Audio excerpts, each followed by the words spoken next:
A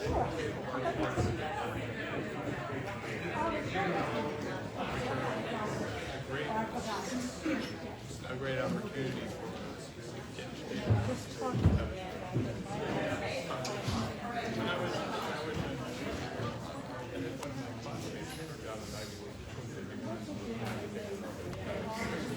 by the way, how did the show go? Yeah.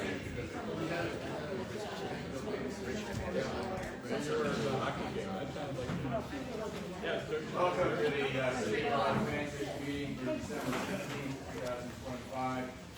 There's one hearing this evening for 101 Field Road, Osborn, site plan SP 415, steep slope SS 007, tree removal TR 010. Somebody give the out. Good evening. My name is Stephen Rabel. I'm the law firm of Keller, Goldberger, and Stout. Here tonight on behalf of the Miriam Osborn Memorial Home Association, owner and operator at 101 Field Road. So we're now here for our 7th meeting of the Planning Commission, and this will be our 4th public hearing. Since our last meeting in November, the applicant's consultants have been working diligently to get the commission's consultant, Lavella, all necessary stormwater details and additional calculations. And my understanding is we're quite close on addressing the majority of their substantive comments. But we submitted to the commission the applicant's drawings for the Southwest Basin, which I'm going to turn over soon to Matt Steinberg and Cinco Haney from DTS Provident. This is very consistent with what Andy Tung presented to you last month. This is to address an existing condition that was brought to our attention in some of those videos. It's in addition to stormwater mitigation measures that are addressing the proposed development on the property. So this is, again, above and beyond what's necessary to address new constructions for the existing condition. But beyond that, we've addressed the Commission's other remaining comments on issues of traffic, sewer, tree removal, etc. So I'll turn it over now to Matt Steinberg. And then if you have any questions for us, we're happy to answer. Thank you.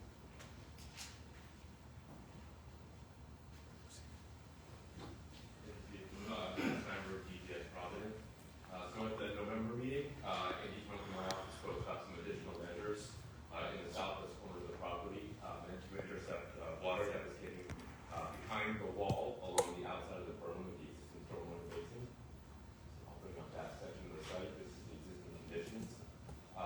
Our recent submission provides a plan of proposed improvements, and this includes the installation of a perforated pipe here behind the wall. It's also behind the, we confirmed that it can be installed behind the hedges. The hedges will not need to be removed. That under drain will intercept and collect subsurface and shallow surface flow before it leaves the site. The perforated pipe is connected to the solid pipes that will convey the stormwater back into the basin, allowing it to be detained and infiltrated within the basin. The pipes, as they come into the basin, will be fitted with backflow prevention devices. So that's a mechanical flap or valve that will be installed to prevent reverse flow from the basin back out to the under drain during higher storm events. Our calculations confirm that the capacity is sufficient to accommodate the additional volume in the existing and proposed conditions. And the plan that we provided also includes a table that shows that the peak rates at the discharge point and the maximum pond elevation will be less in the proposed conditions than under existing conditions. So I'd be happy to answer any questions.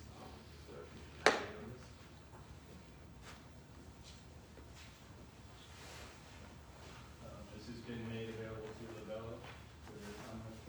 Yeah, so we initially, after the meeting, the last meeting, we had a meeting with Lavella and presented them with the concept plan and discussed it with them, and then they can provide with this as well. Okay. In Lavella's responses, there seem to be a couple of new issues. I just want to go through these with you. The county had made a comment about a sidewalk from the bus stop coming up through the main entrance. Has that been looked at?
I just wanna make sure it's not the commission's intent that. No, it's not the intent to have it now, Okay. I just wanna have a verbal discussion of it to make sure it's gonna happen. Absolutely. Thank you. But the staging plan should be, that's really part of your construction sequencing schedule. Understood.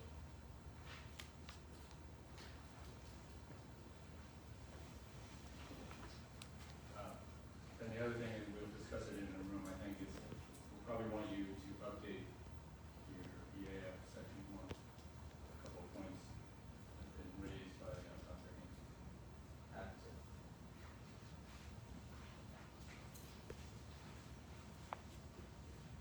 Any other questions for the applicant?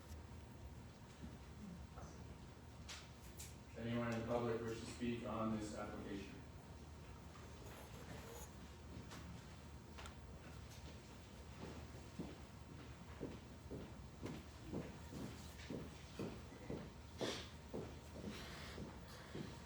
Chairman and members of the Planning Commission, my name is Mary Ann Haynes, I'm from Village Avenue, and again, I represent a large group of concerned residents of Rye.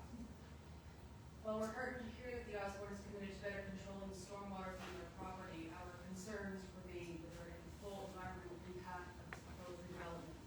In particular, the community is concerned about flooding, traffic, and impact on children at the Osborn School. As this proposed redevelopment has been rightly designated as a type 1 action, there is the presumption that you will issue a positive declaration of receiver. Our petition to this effect currently has 192 responses. It's the additional ones, and I do hope that you're taking the time to read the responses, because they're not just a yes and a signature. There's actually some very thoughtful and insightful comments from members of the public in these responses. The community has been engaged in this process since the outset. While our offer of engagement has previously been rejected by Mr. Anderson, thwarted by the City Council, and resulted in legal action, we remain ready and willing to work with the city and the Osborn through the environmental impact statement process. It is our goal to ensure that when this project ultimately proceeds, we can all feel confident that any and all environmental risks have been thoroughly vetted and either eliminated or mitigated. Thank you.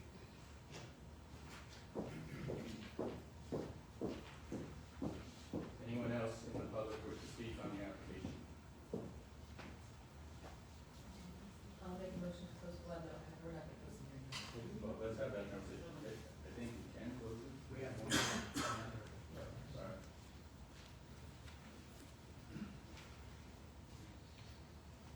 I'm Carol Klein, I live at the Osborn. I would say I am a very happy resident of the Osborn. And I am here to express my support for the plan that has been proposed. I'm enthusiastic about my support, and I wanted to mention from the perspective of a resident why it is I am. I feel that the plan is thoughtful. The residents were asked many times and in many ways for their suggestions, their ideas. And when we saw the plan, we saw that somebody listened to us. Secondly, the plan is very creative. It calls, again, from our perspective, it calls for the repurposing of areas of the Osborn. We never thought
she just gave it to me. I added my spreadsheet. I scanned it.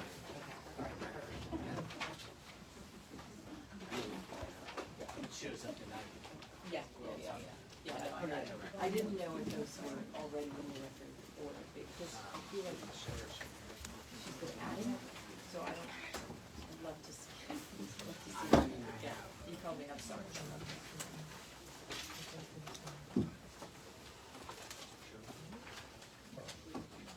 And I went through and categorized it. Yeah.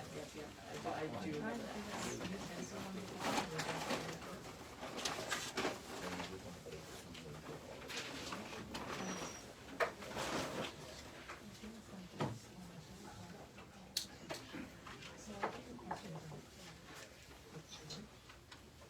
Okay, what we need to do, what we need to accomplish tonight, is I'd like to just go through Dr. Haynes' comments. She took a fair amount of time to produce those. And any comments to the applicant's part one, and the part two and part three, that's been prepared.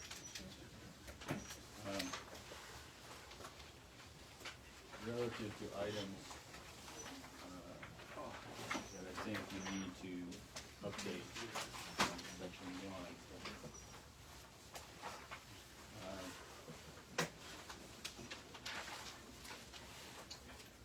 D2A2 is a reference to cubic yards, and there's been a couple of numbers. I just want to be sure that the cubic yards you show there is correct. Make sure that that gets updated. And the same in DI, relative to the impervious area. 3.2 acres or 2.7 acres. Just make sure that's correct. And then F, Roman numeral 2. I think since your boring show there's no bedrock, you can take out the word crushers. Delete that from that.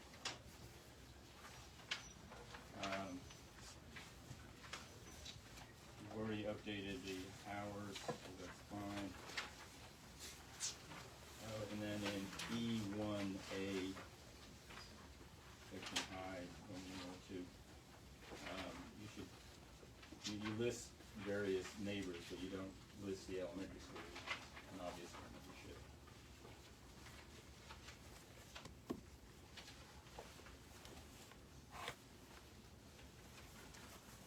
Got that here?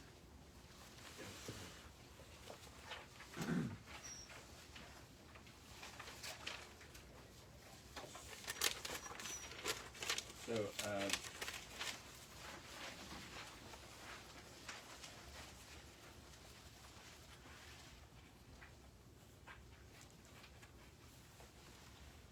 relative to a couple of the things, I think it,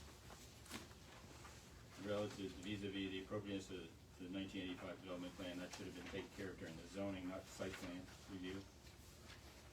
Plus, if you read the master plan, it only talks about Osborn once, and it talks about open character of the zone and low-density residential development. So it really isn't that, it's really about zoning. It's clearly not a segmentation issue.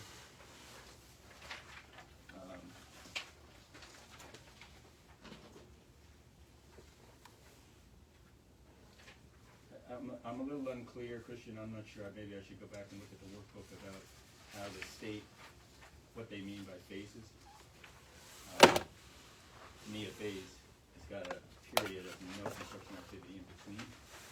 Yeah. That the concept that the applicant is showing is really a construction sequence schedule as opposed to a phasing schedule, but I don't know how the state is intended to hear that. I would agree with that, and also that phase might be, like you're saying, a prolonged period of maybe 5 years of hiatus and then another phase subsequent to the future. This is one project taking over a period of time, and it is more of a schedule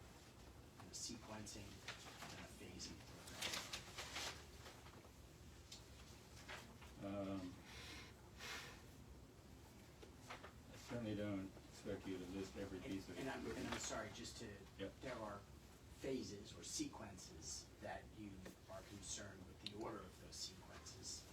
Like we've discussed, for instance, when does the sewer go in, stormwater improvements go in first, those kinds of sequential things Yes, that are. and there's obviously gonna be some modification of certain things such as the planting Yeah. has to happen during the season.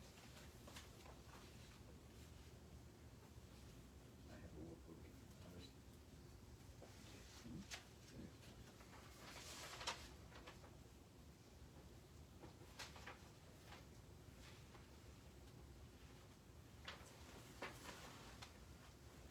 Anyone else have any other thoughts relative to the questions, points raised I just want to make relative sure, to section one? the 48 to 54 months, that to me, I can't. 42 months, the schedule's 42 months Yeah, for exterior work, The which time. is, well, wait a minute, Right. let's clarify that. Yeah, that's why I There's wanted a to site plan clarify. review, we're only subject to what's on the site, not interior renovations.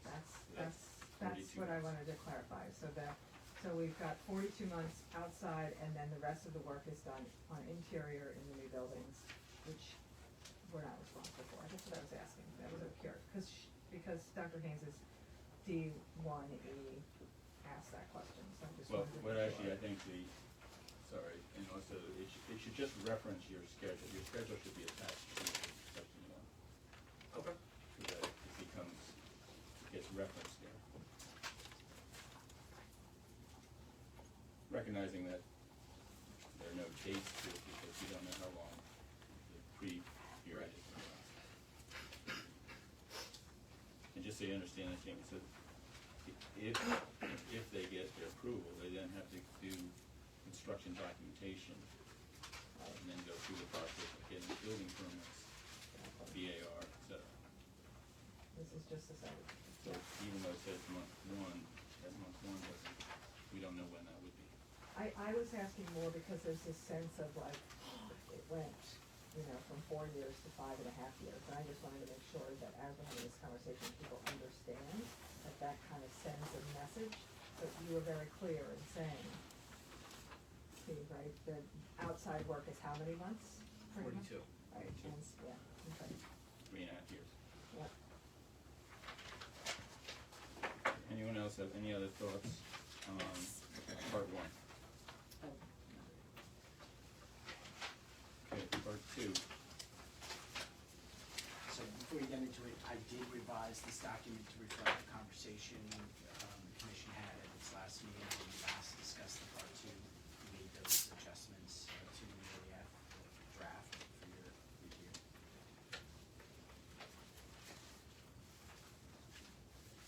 I just want to draw everyone's attention. Well, let's just start. Section one, any comments on section one?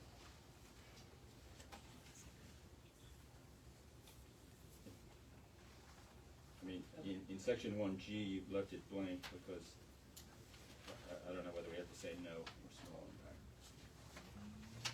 1G. It should be no, X.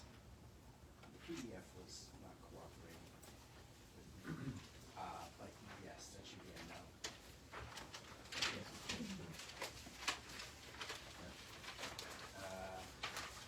No, I think that is still, I think it's more than 1,000 pounds.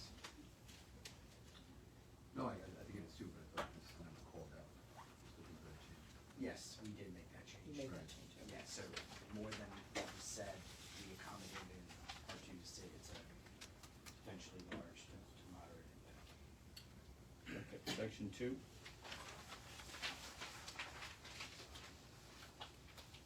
Section three.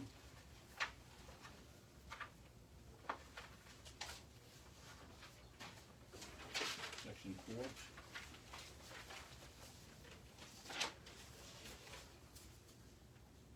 It's good.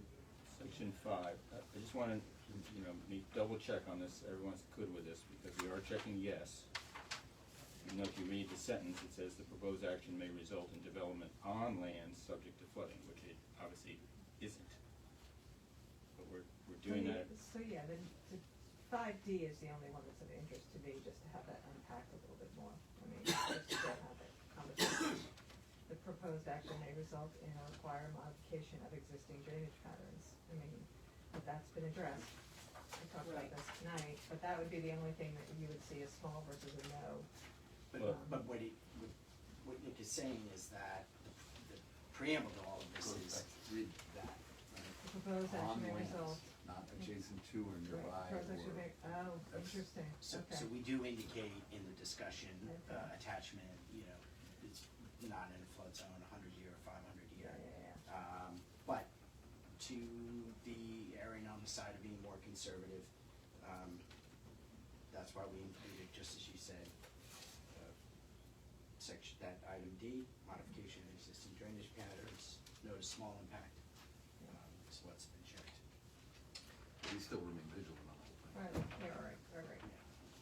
So, I mean, is the question really whether or not that, we wanna reconsider whether or not that should be a no? I mean, No, I wanna be sure that we discuss it in section 3, because it's a little bit ambiguous Right, Mhm. okay. relative to the nature of the site. This would be a little more conservative than that, even though the discussion is. I mean, technically, we could just check no on this and it would be defensible if we chose to, just as you pointed out. Yeah.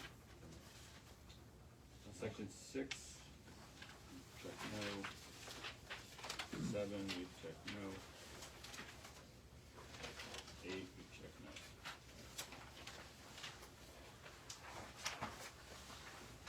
9, we need, Christian, you were gonna fill in E.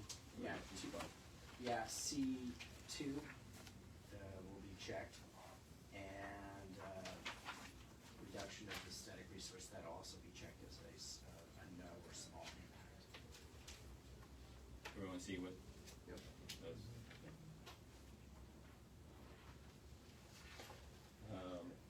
Anything else on 9? 10, we check no. 11.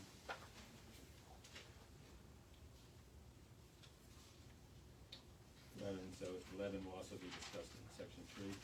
Well, that one strikes me as Christian, you being extremely cautious, which I appreciate you doing.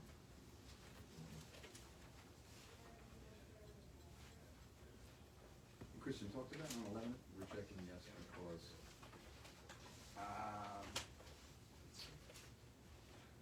the loss of recreational opportunities. So D.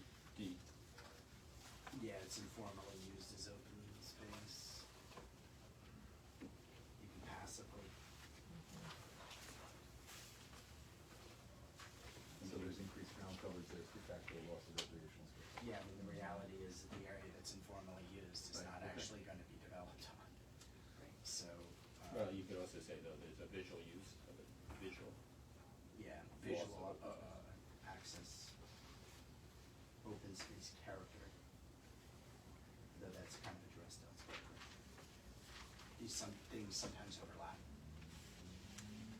Anything else on 11? Just to go back, did you check something in 9E as in Edward?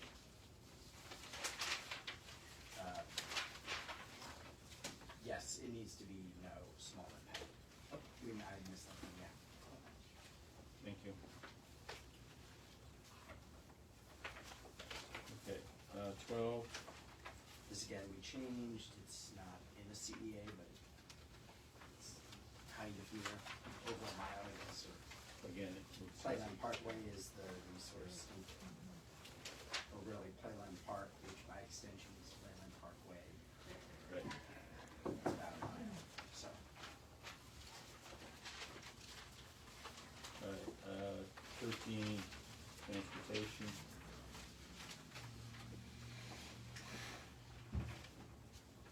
Really, traffic associated with construction vehicles, and again, it's discussed in section 3.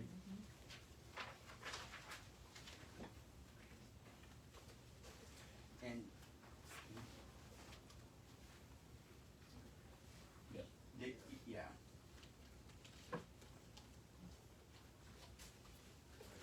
It doesn't really speak to construction traffic specifically, but the commission has made that concern, so it will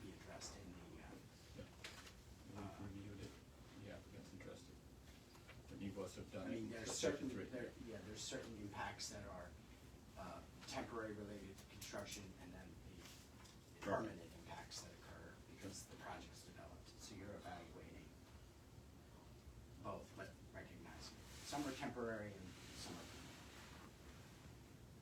Right, 14, it's really mostly because it's 100,000 square feet in D. Yes. And 15,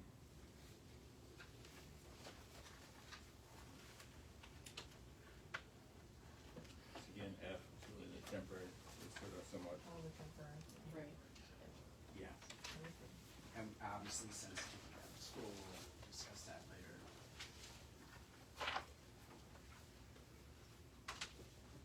16 is a yes.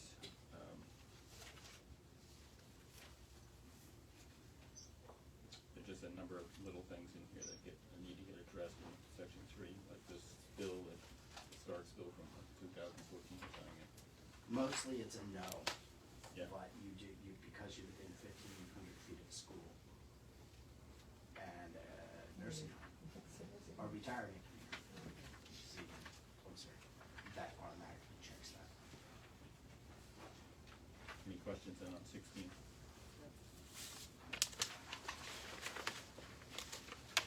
17, no.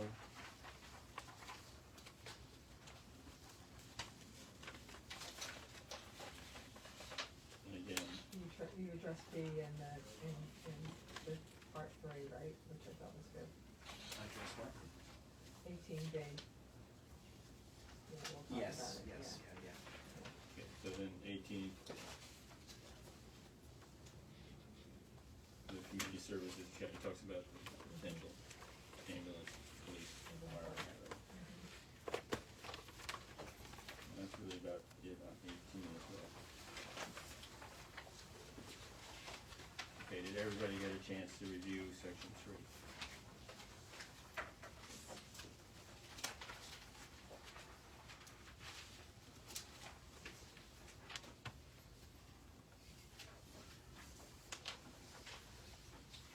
Okay, I'll do the same thing again. Does anyone have any questions or comments on the background?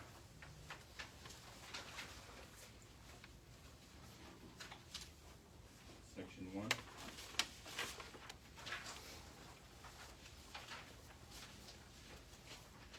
Section 2.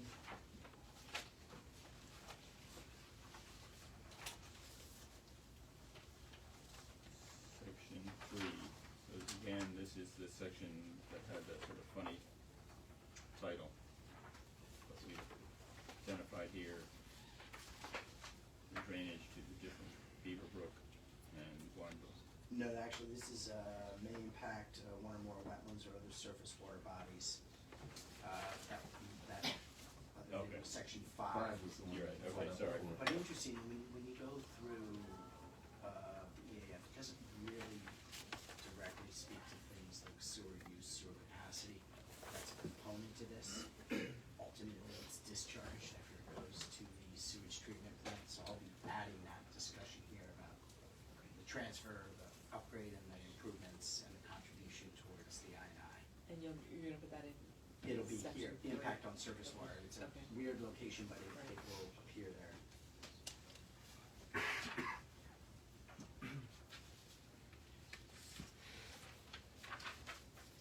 And then in 4,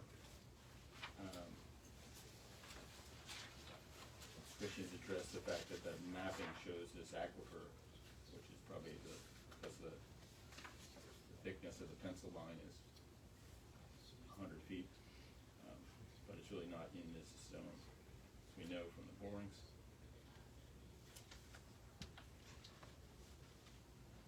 And 5 is the impact on flooding, right? So in here, I've asked Christian also to add something on discussion of the overland flows that are existing. So if water falls on existing grass areas, it's gonna flow. So we'll just add that comment. And critically, they're gonna be tasked not with the increase in impervious area, the change in the project. The entire site is being evaluated in Right. accordance with the DEC DEC's 2024 annual. So if you look at the updated letter that LaBella sent, they reference that in that stormwater design review paragraph. Small typo, the second paragraph, page 4. Osborn. No, second line, middle of the second line, Christian. Okay. The second paragraph. Can you point it out to him, Andy? Yep.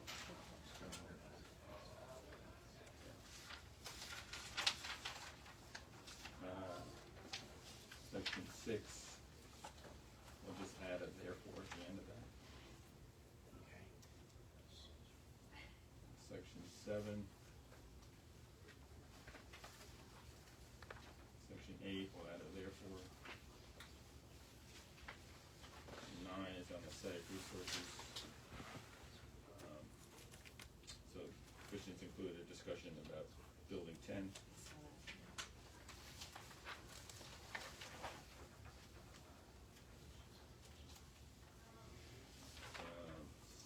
Section 10, dark archaeological.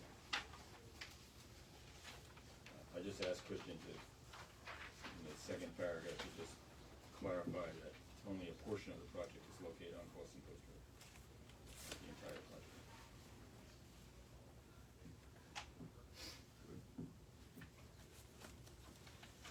And he references the letter from New York State. Anything else on 10? 11.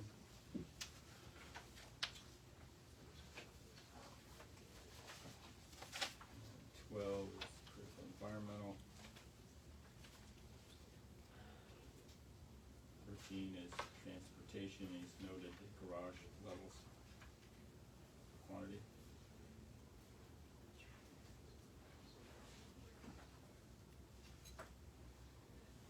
14.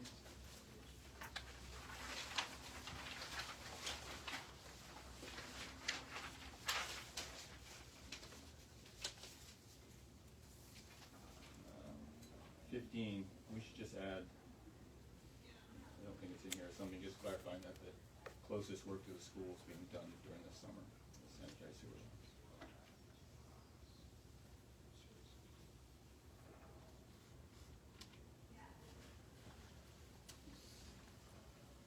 To that second paragraph, I think. Yep. Christian, I'm curious, is sky glow impacts a terminology in the, yeah? Yep. Yep. Okay. All the lighting is downward cast, Yeah, shielded. that I saw, yeah. Yep. Um,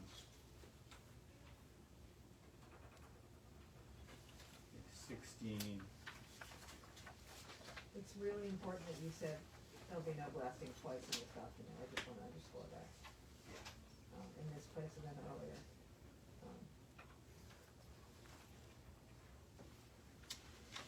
16, the paragraph on page 9, the second paragraph, the last sentence is just a typo that should say that removal instead of that removed. yep. Got it.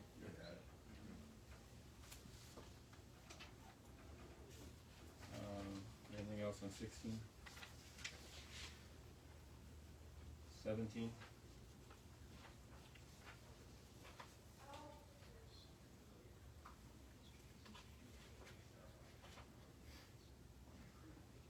And 18.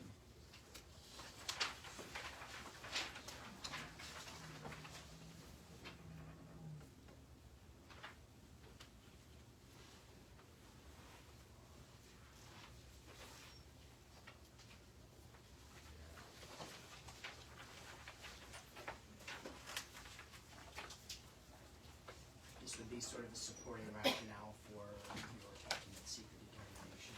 Yep. Right, so that's our next And step. I'm gonna revise this, include all that, so we can get more review of it, for your next meeting in, January. So, we have to ask Christian to prepare paperwork relative to determination. I feel comfortable that we can give this a negative declaration. But I'd just like to go around the table and see how people feel. Laura? I'm comfortable with that pending the final review by Labella. I mean, I assume this we're taking our temperature for a final vote after we get the, I'm not doing a final vote. Okay, Let's okay, say vote. I Yes. just needed to tell Christian what to try. Andy? No, I'm right there as well, especially given that, I mean, look, 70% of all of our focus in the last however many discussions on this has been on the Southwest Basin. That's the area of greatest concern, it's the greatest sensitivity to the neighbors. And I think I'm rightly more on the fact that once Labella's scrutiny is just a few steps further, it gives us, I'm up, and in full comfort to put a neg deck. Amy?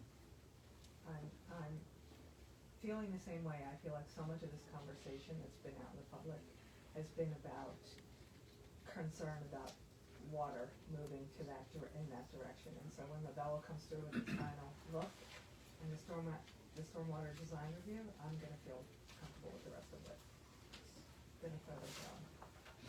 Good. I'm comfortable, supportive.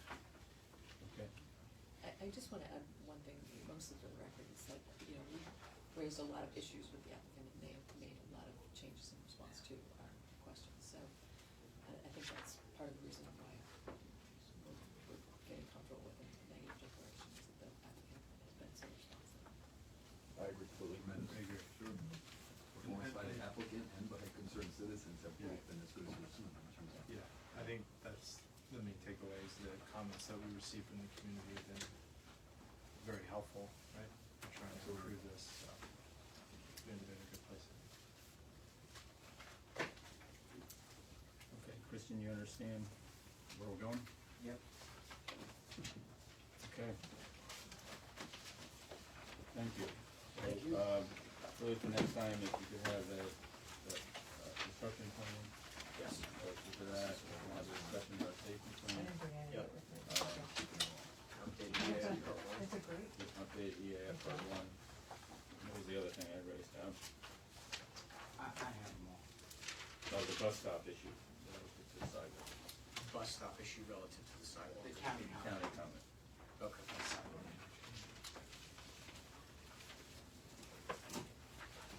Okay, thank you. All right, thank you very much. Have a happy holiday. See you in January.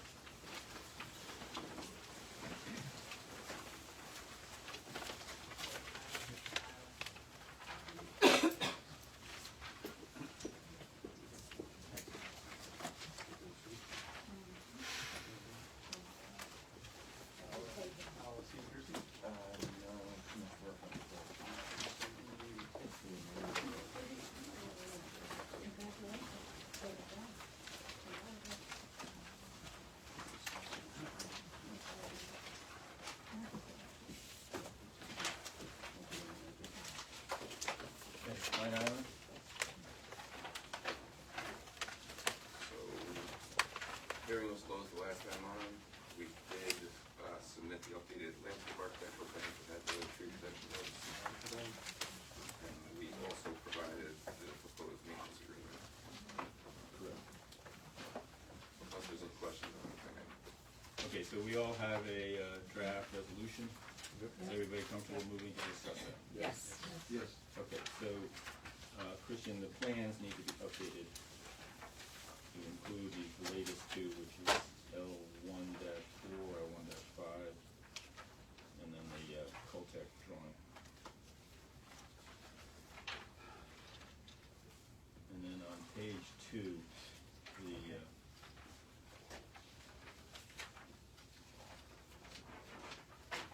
the fourth whereas from the bottom. The hearing was held on November 18th.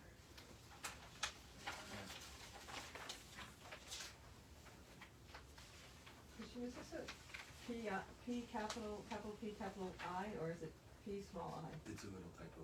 So there's two, there's one in the title and one on, okay, Yep. just curious, okay.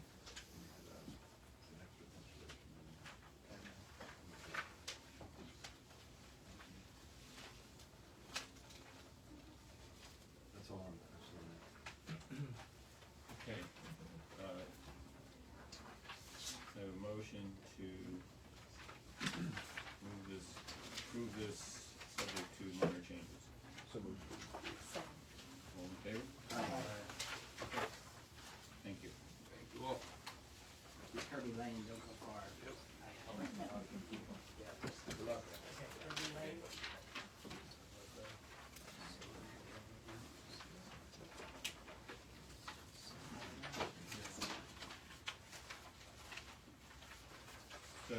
281 Kirby Lane, this is a request for a time extension. This is their first request. I don't see any issue with it. Does anyone have a problem? Make a motion to grant the request. So this is the house as well as all the marsh improvements, the Yep. whole, okay. Second. Okay, we have a motion that's been put forward and seconded. All in favor? Aye. Okay.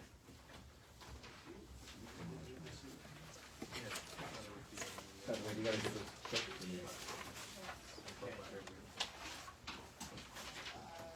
It should be,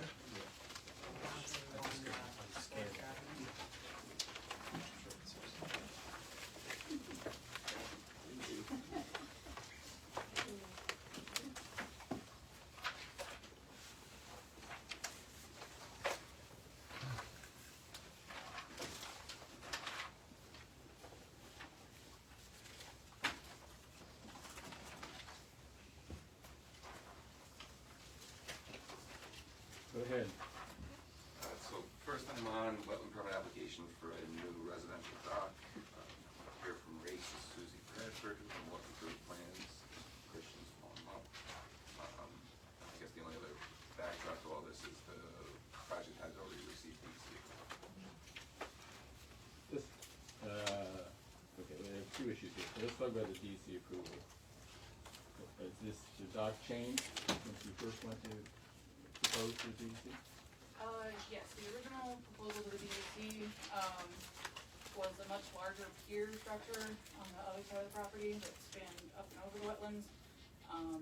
Similar float size, but going back and forth between not only DEC but also Army Corps and DOS, and trying to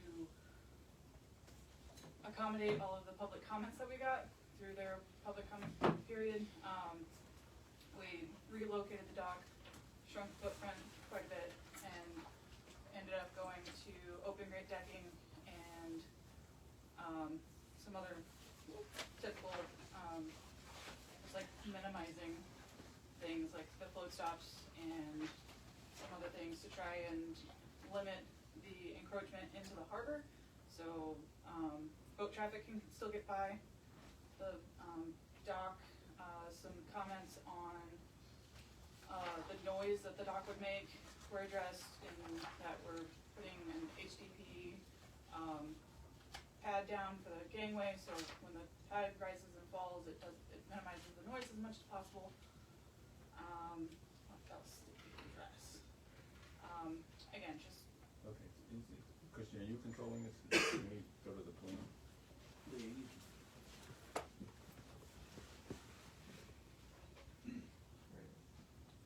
You'll notice there's no Melissa, so Kristen is helping me. I got it, Christian's on top of it. so originally the pier came out this way and well over Touch it, whatever. here, I'm not touching. It came out this direction and was kind of over here. Obviously, well, not so obviously. There's ledge everywhere. So there's a bit right here and then out here. So this kind of leaves a throughway for boat traffic to get in and out. Whereas the previous edition that originally got submitted to DEC did kind of encroach on that area a little bit. So again, in addressing some of the neighboring comments, we kind of tucked it in the corner as much as possible. And yeah, that's where we landed. So location versus what was first submitted to the state, both location, profile, as well as the reach, the length of it have all changed and become more modern. Correct. But this is what finally got permitted by DEC, so this is the same layout that eventually got. Can I maybe chime in a little bit? So the, No, let's, hold on. He's I know you're there, but let's just wait. I was just trying to provide some context for the changes.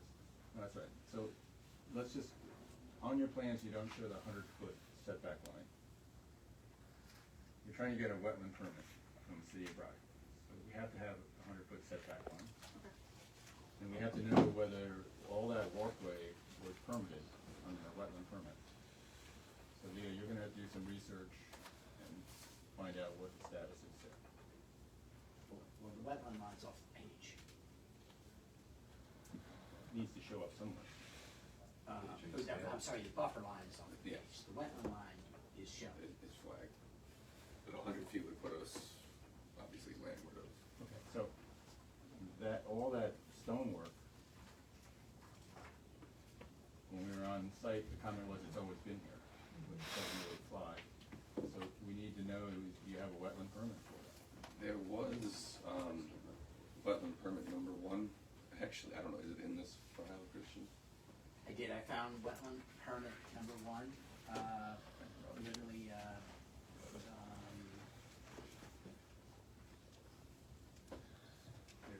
32 years ago.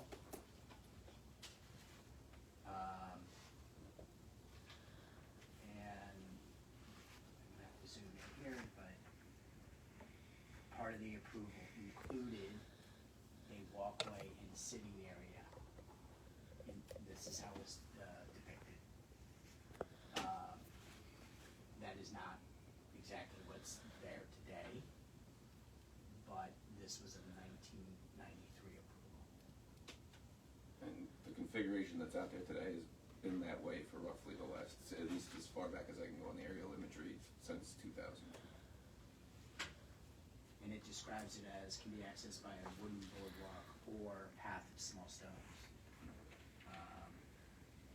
So, again, I put the resolution and the plan in the file this afternoon.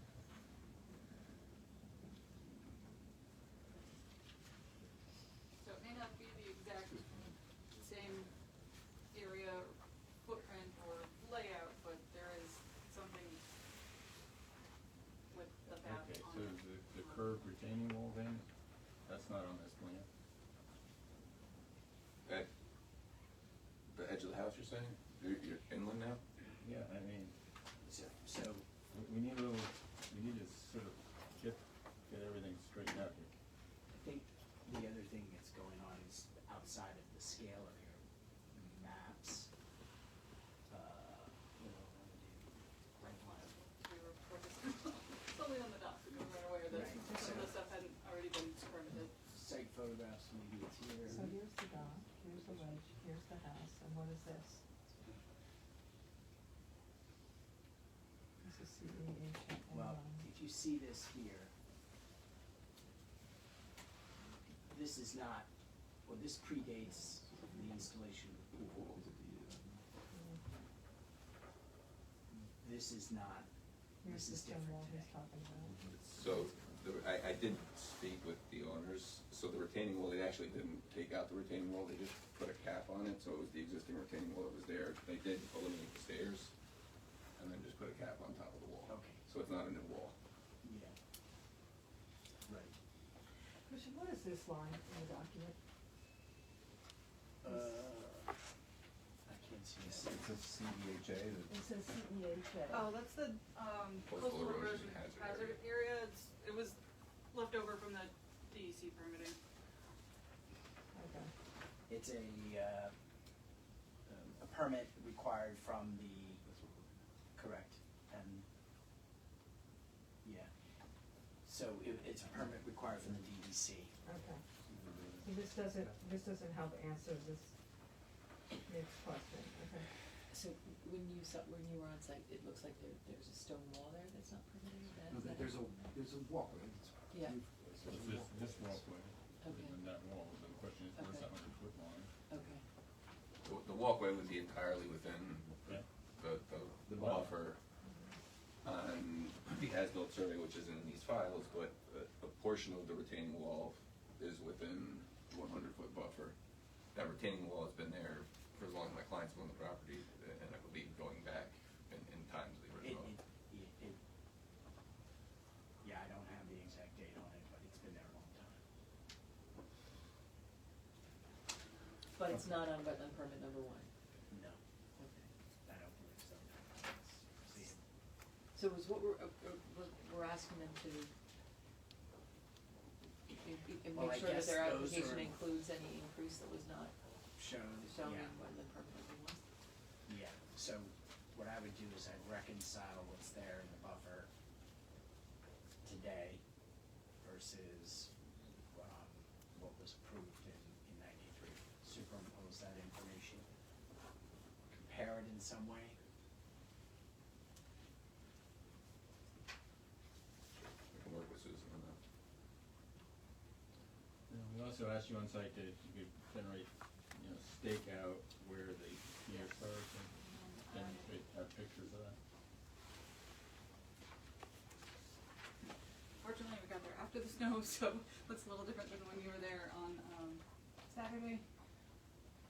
But those are the four corners of where the stairs would start leading up to the pier and then going over. So it's that point right there, Correct, so where the the, stairs start up. yes, so it's that and then you staked all four corners, so it kind of jumps over a little bit of the buttons there. Okay. Is that for us to keep? So I'll put We it in. can get you, I'll get you a copy. Okay. Yeah, I can email it to you. Yeah, please.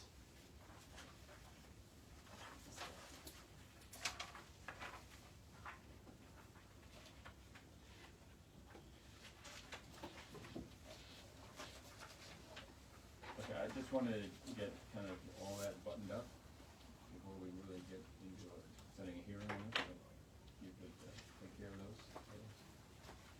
Sure, we can have the, so we're just asking for the wetland buffer. Says, yeah, I can get you the previously approved plan, and I think my understanding is you wanna take off essentially from what was previously approved versus what's out there now. Right. Yeah. Yeah, we can do a comparison to that and make sure anything that's not in that application or in that permit is included in the drawings. Right, okay, thank you. Understood. Thank you.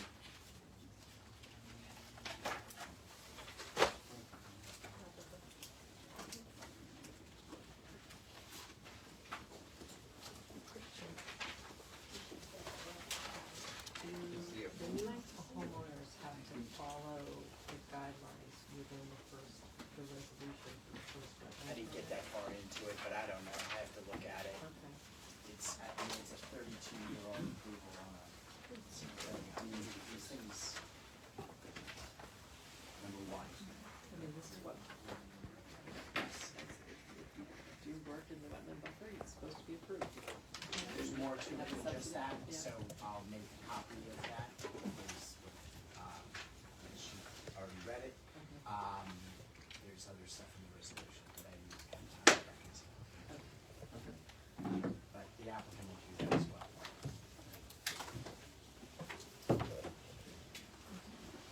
One fifty-one? Yeah.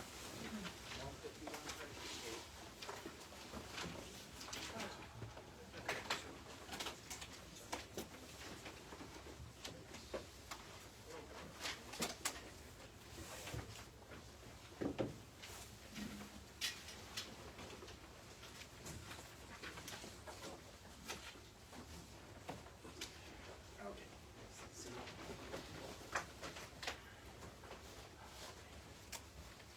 And fine.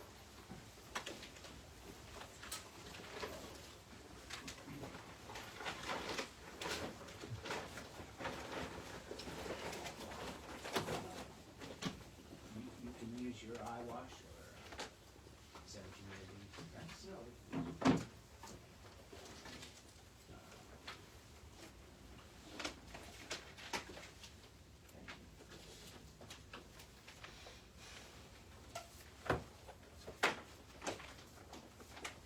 Okay, floor is yours, I don't know who wants to start. Thank you, Mr. Chairman and Commissioners. For the record, Tony Joffrey, Greg Skidney. On behalf of ownership, CLP Rye Highlands LLC, Jason Schlesinger is here. This application is proposing to demolish the existing structures on premises that is located at 151 Purchase Avenue, as well as 16 Wampanoag Avenue, as well as the vacant, it doesn't have a property address, but the property that has the 26-space parking lot that's fronted on Wampanoag. The premise is classified in the RA3 apartment house district, and we're proposing to demolish the existing two-story multifamily building on 151 Purchase Street, demolish the non-conforming automotive repair shop at 16 Wampanoag, and the at-grade parking lot on Wampanoag, and replace it with a single structure You see a small rendering on the screen right now. I'll have Mr. Getty walk you through the plans in a moment. But effectively, we'll be proposing a 20-unit residential building on the premises. It's 3.5 stories adjacent to the 4-story building known as the Rye Highland Building, and the 3-story building on the other adjacent side. The benefit to this application is we are removing a number of residential units that are currently below the base flood elevation.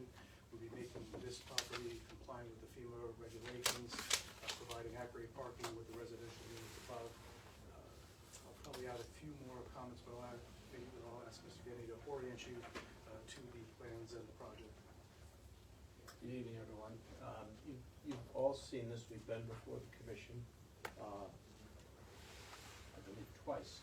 The project is essentially the same as what we presented you before.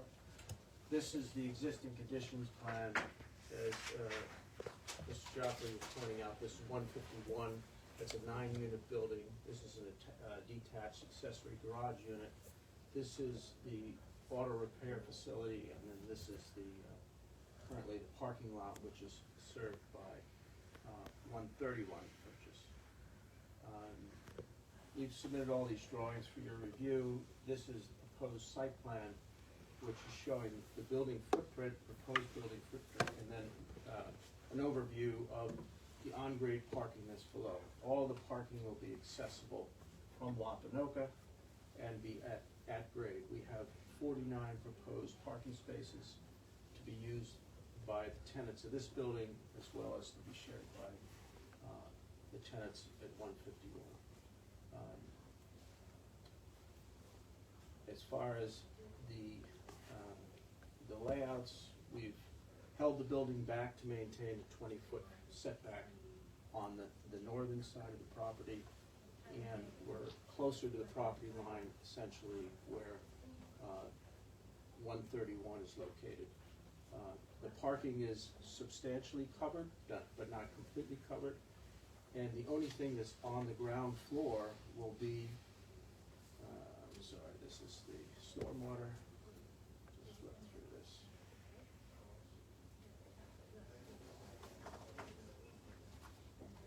A circle. So Highland Hall is 131? Yes. So why is it 151 and 131 and 16 Wapanoka? Could it be all three? So the application is for the 3 lots that are located at 151 and the Wapanoka addresses. We're not proposing improvements, demolition to the Highlands at Rye. Which is 131. You are proposing improvements, you just stated that. Well, we're eliminating basement units. At 150. 131. At the Highlands at Rye.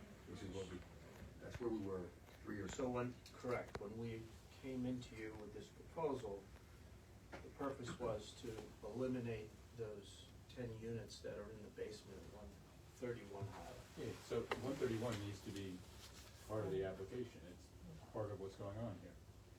As far as the removal of the units, Well, you're trying to get credit for 10 units, so then you're saying you're making them an amenity space, so you're washing this all together. So we have to look at all these 4, because it's 4 properties, or really, you can't segregate this out if you're trying to wash one with the other. It's not a project.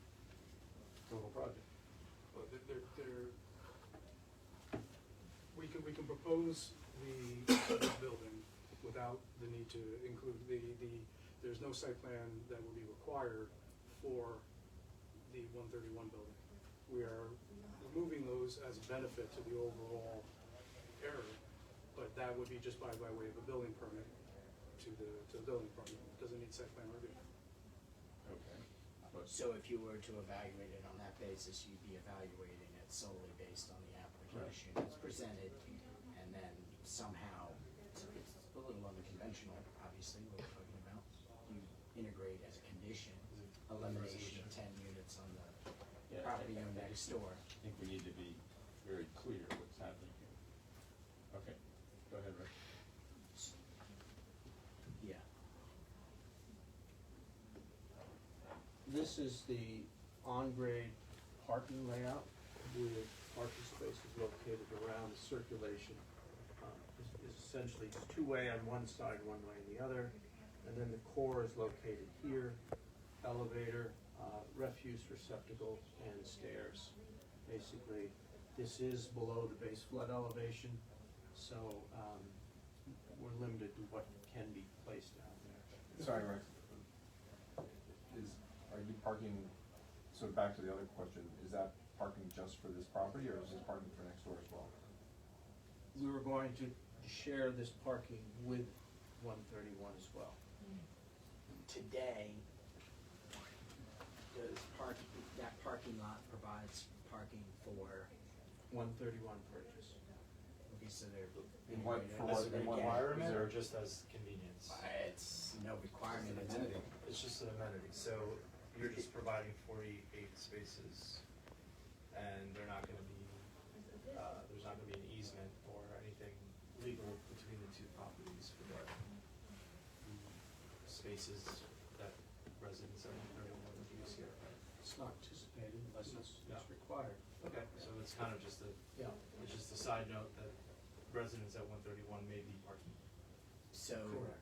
how many, which is what occurs today, and it's Which is not what part of the happens. property. Right. So, how many parking spaces on the? On the current lot? Yeah, 26. 26, yeah. that's that standalone lot, Yes, and. 26 non-conforming spaces. Okay, We wouldn't and be then able to the get existing- 26 to do it today. Got it, so, and then the apartment building today is how many? The one on Purchase Street, we're gonna call that Yeah, 151. that complies. Those 9 units, they Today. have, today. Has, They've got detached garages, they park all their tenants on so there. we have 26 for, 26 or 131? Right. how many for 151? I think there's 11 there. 11. So we're at 37. Minus 10, plus 10, plus 20. I mean, you know, we'll do the math at some other point, but you see what's going on. Right, but I guess my point is, the 26, it's not as though if you took them away, 131 is in non-compliance or something, because Yeah. it never Well, it is was. non-compliant, but It's existing It's non-conforming. existing non-conforming, correct. So, but the 26 is not deeded somewhere that it needs to be there for 131, it's just how it's been used historically. Correct. So I don't think if 131's not tied, I don't think any of this, in our discussions or judgment of this property, it has to be assumed that there's no benefit to 131 in our discussions and making decisions about I this, think, right? I think it's good context, but it's not pertinent, I guess is what. I think so, yeah. I mean, if you want credit in our analysis for the units going way at the bottom and parking for 131, I think you need to then tie them together as one project, and therefore also probably put an agreement providing parking for 131 into the future. Otherwise, from our judgment of this project, that's kind of not relevant, I think. You could also potentially, it's a detriment if you don't provide enough if you lost that parking for 131. Well, then I would think they should have an agreement. If that's part of our discussion of this, then there should be a legal agreement that goes forward in that form. Because if they could, different units could sell, and they could easily say you can't park there anymore, and then we got hoodwinkled. Yeah. You got that, Kristen? I do, got that one. I wasn't quoting. Oh, you're quoted, don't There's a worry. hyphen between. I was not gonna talk too. Sorry. Which is fine, you guys make a decision, you guys can go either way, but I think we have to be clear about that in our criteria.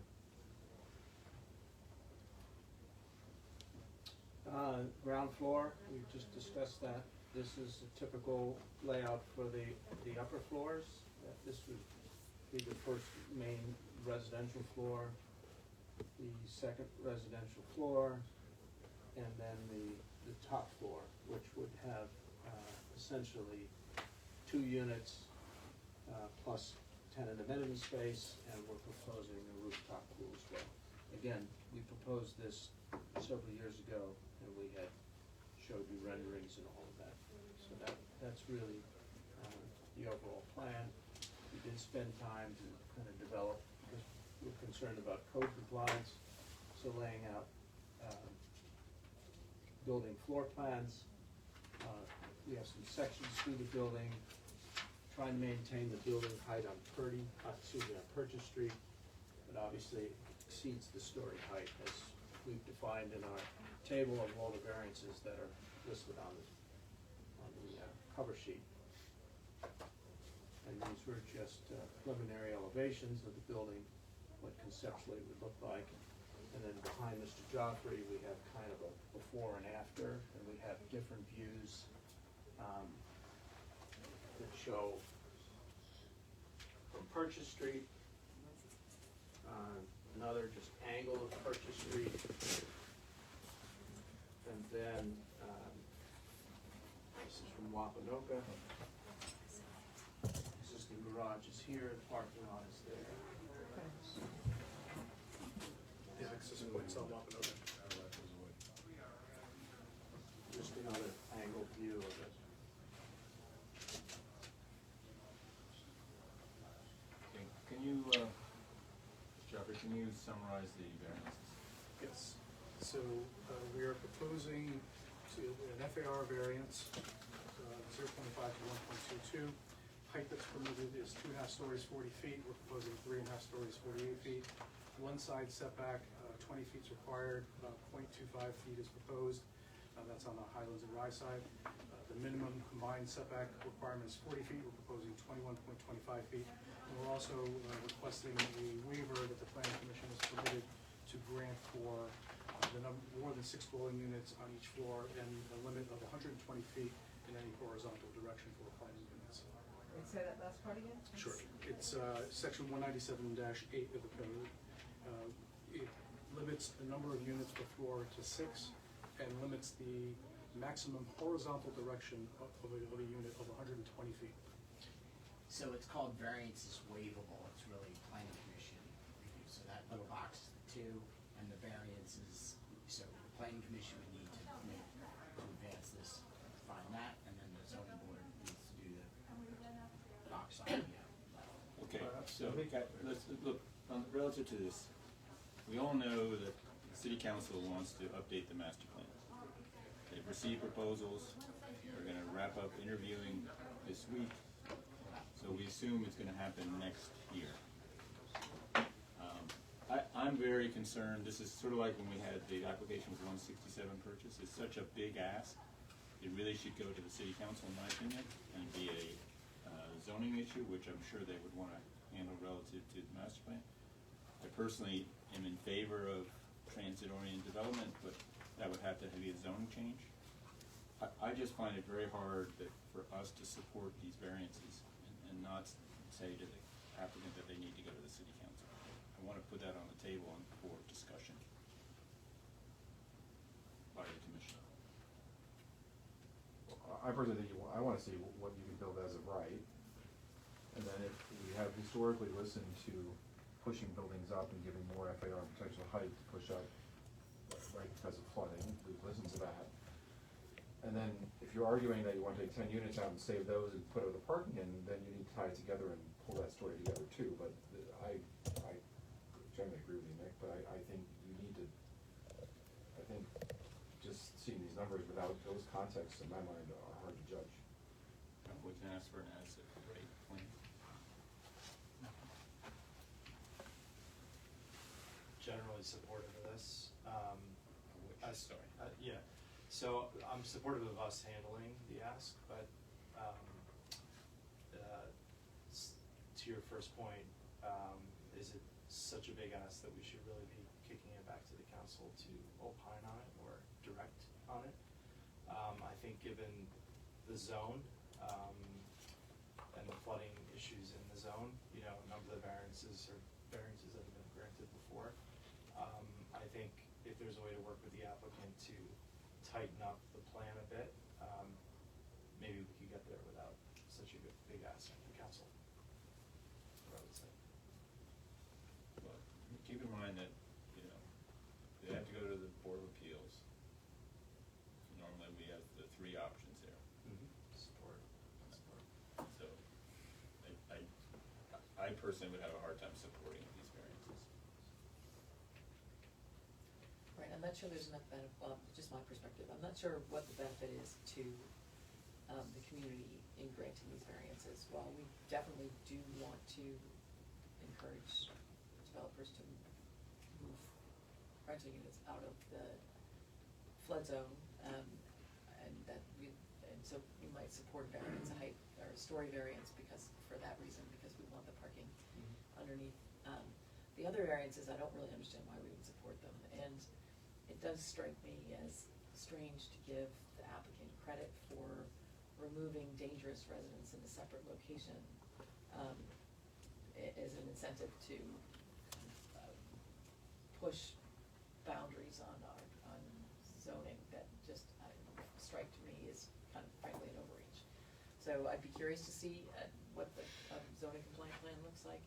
I think even the variances that are potentially waivable by the planning commission all speak to density, which you know, I think, you know, that I think what you're hearing from us is it feels like you're putting a lot on these lots. You're creating a lot of density on these lots that the zoning doesn't want, and so it seems like a big ask from us. But as to whether or not we should do it versus the city council, I mean, I understand trying to wait for the master plan process because this is obviously a downtown location that could be implicated by whatever master plan gets done. It may be in a way that's beneficial for the applicant because of the concept of, you know, transit-oriented development near the train station. We can certainly process this application, but I think it would have to be done jointly with zoning because so much of what is being asked here is really a zoning issue.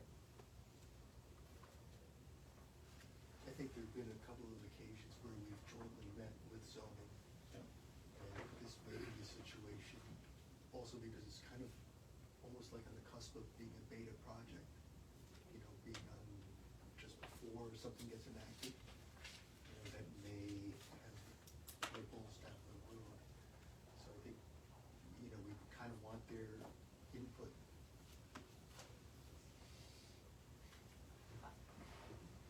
I feel like I've been in so many conversations on both sides of this that, how do I say this? I'm actually very excited by what you're trying to do, and I feel pretty strongly about transit-oriented development and to think about Highland Hall and its future along with this development, and to split them up into pieces when we're asking so many variances strikes me as problematic. Same time, I understand the idea of having to wait for a comprehensive planning process feels onerous. But I'm open to hearing from Christian or from the professional staff of all of you who've been doing this longer. How can we think about this in a way in which we also engage the city council? Because this is very much top of mind. And to ignore that it's top of mind for city council when, as you said, Laura, so well, the number of variances that are going to be asked seems to me. It doesn't have to be, go to city council, they sit around and can't figure it out, and they go, oh, send it over to planning to give us advisory. There can be a structured, thoughtful process about how we go about this. We have been giving far too many variances, and we may need to be looking at the zoning code, and I think there's probably some real intent to look at the zoning code, and so we're being disingenuous not to have that conversation in a more fulsome way. I know I'm all over the map, I'm just thinking aloud with all of you. Okay, well, let's think about it, how to move forward. Andy, I don't want to cut you off, if you have something to say. There's all 6 of the required variances we granted in the past, this group here and previous iterations of it. We've really had to do as many in one application with the possible exception of, right, you know, the SARMS project over near Rex's office running over towards the Y, and we created half of those ourselves. I'm reluctant, frankly, to kick this anywhere near the council because the council's thinking objectively and they know that the planning process is moving right behind them. They're not gonna start digging into this right now at this time without the benefit, right, of a fully guided master plan process. So I think taking it to the council would be a disservice to the applicant. I would be really interested in seeing whether or not the applicant could probably do something about addressing the FAR, certainly, the setbacks. I mean, we have a lot of heart for the height, given the benefits that it has for health and safety, right, for people and resources. It's the things you can do with the unit count. I don't even know that it needs to be zoning compliant, given the nature of the fully zoning compliant. It will help to see that, of course, in Rick's work. But maybe something that's a little bit more modest that can actually keep this, to reduce the urge to take it to the council might be wise for everyone involved. And if you did half of what you're doing here, 80% of what you're doing here, it would be much better than what's there now. And I think it would be a betterment that's consistent with probably the planning vision for this, that there's no land For on sure, it's anyhow. right for redevelopment, for It's, sure, yeah. it's not Beverly Hills over there. These guys do good work. I mean, so just to crystallize this a little bit, I mean, I'm not sure that, I'm not sure any of us disagree with what we're maybe not necessarily reaching a consensus on what the next steps are. But I think the struggle we're having is that you're asking a lot, you're asking for a lot of variances. Obviously, the zoning code doesn't contemplate this kind of development on this site. It's possible a master planning process would provide for this kind of density on this site for a variety of reasons. You know, we don't wanna say, I don't wanna say we can't process this application, because I think I'm leaning into what you were saying, it's almost unfair to the applicant to say you have to wait.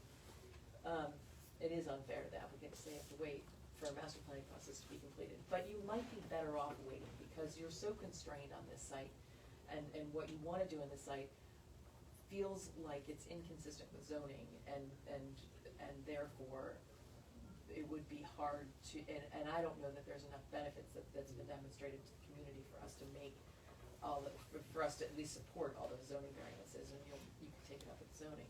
But then you're still stuck with us, with the waivable variances, which again, I'm not sure we're seeing enough benefit to actually waive those. Sorry, so if I may, so I appreciate all your comments, and I think they're very helpful. I think they're very thoughtful in relation to some of the things you've dealt with in the past, and certainly in this application. If we did wait for the master plan, we'd be waiting for at least a year by the time that process is completed. We'll take that under advisement. We'll certainly talk about it as a team. I think when we take a look at some of the actions that your commission has taken in the past, some of the variances that the ZBA has granted, I think maybe if we provide a little bit more context, we do an analysis, and provide you a little bit more of what a more as of right application would look like, so you have an idea. Again, to take the residential units out of the baseline elevation, out of the floodplain, 2.5 stories, we're going to need some relief here. I think we can all see that. But if we put it in context, the building next door is 4 stories. The building next door has the appearance of 4 stories, but it's 3 stories. Across the street, at a higher elevation, the Hanson building is 3 stories. So I think the height is something that is probably appropriate in this particular instance. Density is something here we can certainly take a look at and what that means. I don't think anybody around this table would argue that removing the non-conforming automotive use, repair garage, for this neighborhood, that's certainly appropriate, and it is an overall benefit. But I think if we looked at this and provided you with a little bit more context and analysis, it might help guide your direction. I certainly would encourage a joint meeting with the zoning board. Okay, before we get to that point, let's see an as-of-right plan, and you gotta put 131 and 151 together. No, don't do it. An as-of-right plan doesn't exist. How does the conversation go here? Well, an as-of-right plan. Then an as-of-right plan is just for 131, the Correct. parking lot, the garage, whatever. Correct. And the benefit analysis, I mean, there's a lot of non-conforming uses. How many units at 131? 104 on an acre. It's 100 units to the acre. I guarantee you nobody in Rye thinks that's 100 units to the acre. They're probably thinking of a 50-story building. So density is completely misunderstood. But the more important thing here, putting aside the comp plan, because that's going to set up a precedential thing that whenever things get sticky, we're going to say wait for the comp plan, or the people that oppose it say it, and that's a disincentive to do a comp plan for legislative bodies, and that's one of the reasons I want to start to deal with that. Put that aside. This is presented.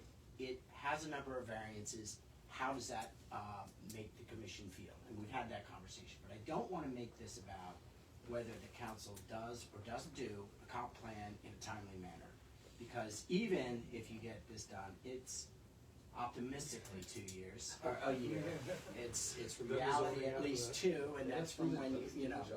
So, but that's not, it's not necessarily the responsibility of the planning commission to always undertake those kinds of things. In the absence of zoning that might need some adjustment, or in the absence of planning that hasn't been done in this specific area. So I just don't wanna make that the linchpin of this conversation.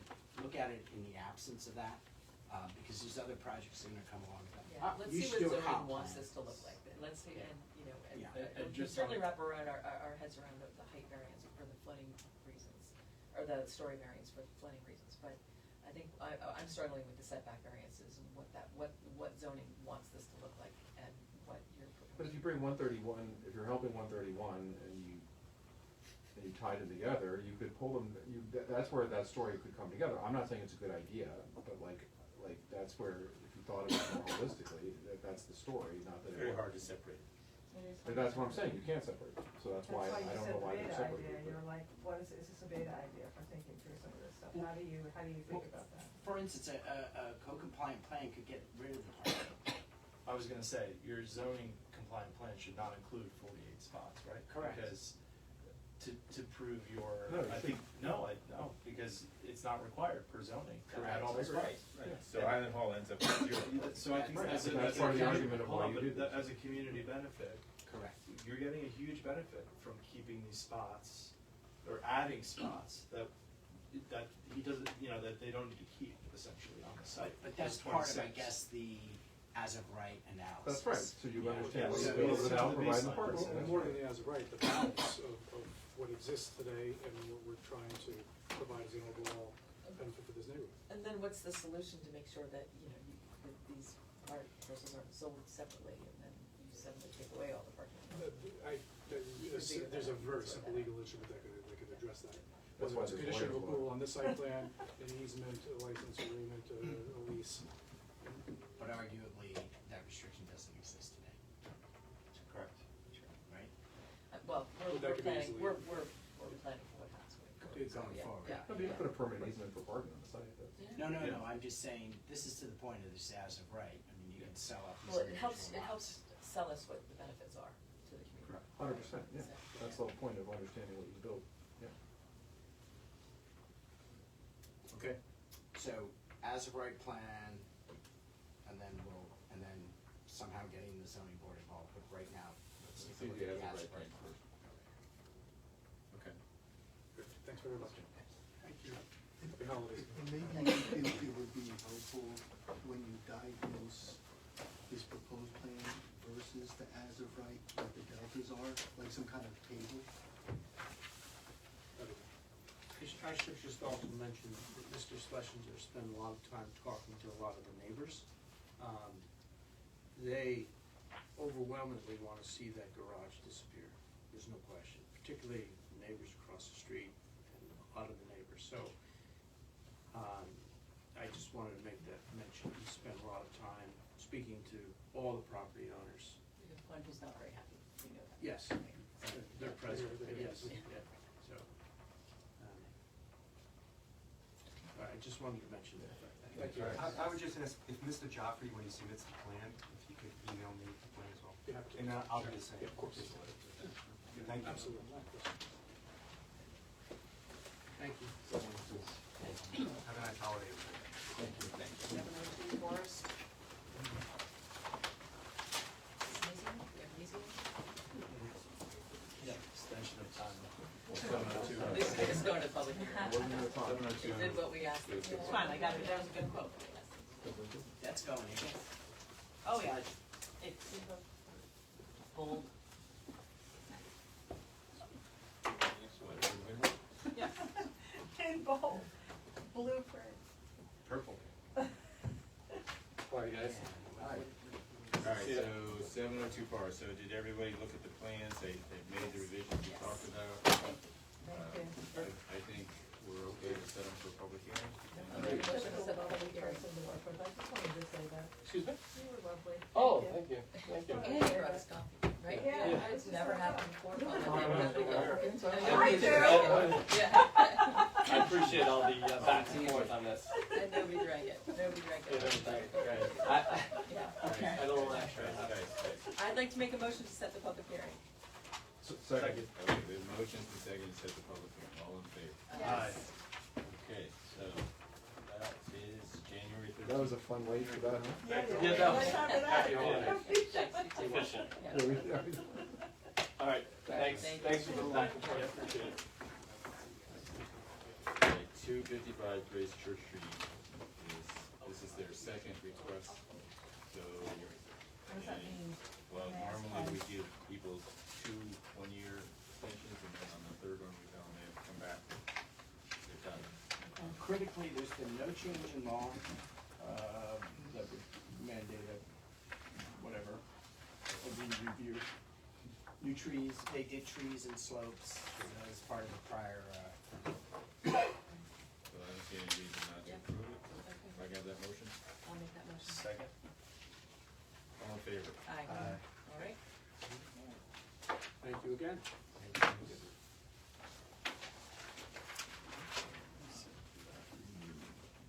Okay, minutes. Do you have? Yes, I'm ready. Andy. Always Andy. Yeah. You know, one thing I noticed, Tracy, weren't you at our last meeting or were you not? No, she wasn't. No, Oh, see, I thought she was here. no, Lori Joy, Long. Joy came, but she's not listed. Joy Right. Queen. Yeah, Joy Cooley came. Who's She's your not on the masthead. CCAC member, she was here, yeah, Part of the cartel. part of the cartel. We will add. Line 9. Typing up Okay, a report page in the 1. corner. Page 1, Annie has the floor. Line 9, submitted supplemental materials consisting for the so consisting of. Okay. And in the, also, on 23, just remind me what the reference is when we, in this Osborn application, the SOS building.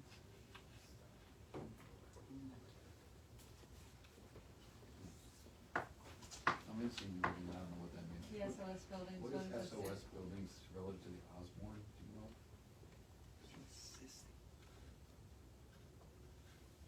Let's just say the existing building. So just take SOS. Good fit. Anything else on page 1? Page 2.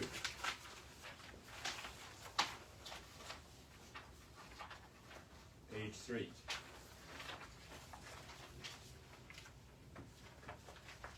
Page 4. Cruising. Page 5. I have a comment on line 44, just for that. Yeah. Maybe somebody can tell me really what this means. We went later on and saw that there was little protection between the site and the road. Yeah, the protection from the school, right? The sediment, Oh. the sediment She was talking about barriers. so protection, the erosion control stuff. Ah, Oh, yeah. Good. Little erosion Yeah, control, yeah, yeah. like it. all right, That's it. so there was little erosion control protection. Yeah. There's a space Silt missing fence. between went and later. Critically. Thank you. Looking at that. Checklist. Anything else on page 4? 5, sorry, 5. Okay, page 6. Page 7. Page 8. Line 18, where it says the commission recommended citing the pool outside the wetland buffer. Could we make that a new paragraph? Doesn't really relate to the plantings.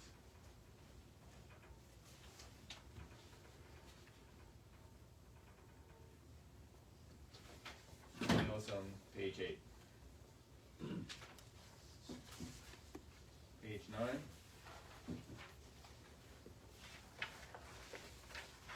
Page 10.